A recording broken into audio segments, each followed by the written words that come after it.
The last ban list was lackluster, to say the least.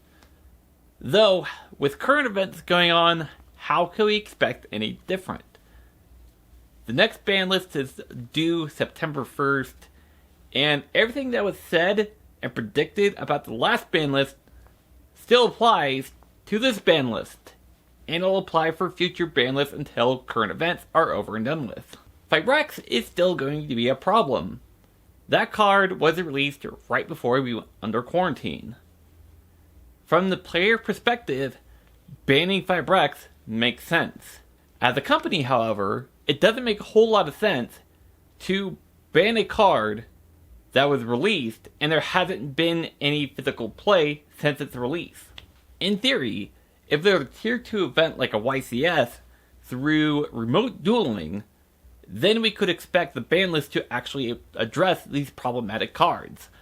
The rationale being you would technically have physical play.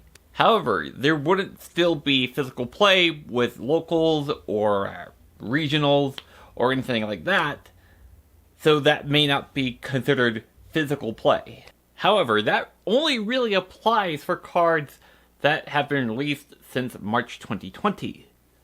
Cards like Mystic Mine that have seen physical play, I think are right for the ban list. There is kind of a gray area here. For example, Block Dragon. It was released 4 years ago, but has only become a problem recently in Adamantipator's, which was released back in March or April, whenever it was. So technically speaking, it has not seen physical play in the deck that it's a problem in. Another example is VSD, or True King of All Calamities. It's been around for a while, and I think it's ban-worthy, but the deck that makes it the easiest is Generators, and they just got new support in Eternity Code, and that was released back in June. So I don't think it'll hit VFD either, but we'll see.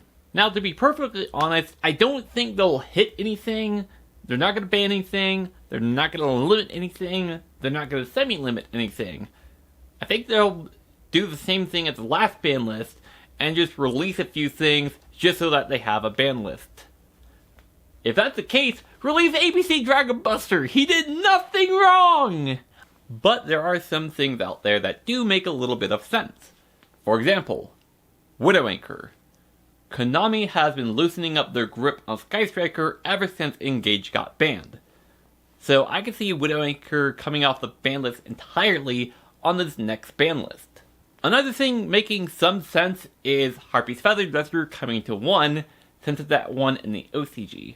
But Konami does technically have to worry about Megaton sales, so we'll see about that.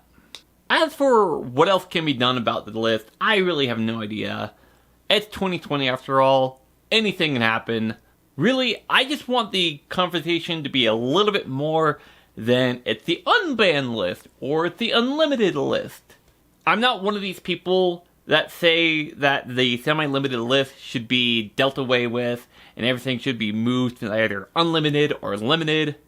But if that does happen, there would at least be a conversation there. I'm just trying not to get my hopes up about anything. I would love for Mystic Mine or Block Dragon to get banned and for ABC Dragon Buster to come back to 3. But I don't expect for either of those things to happen.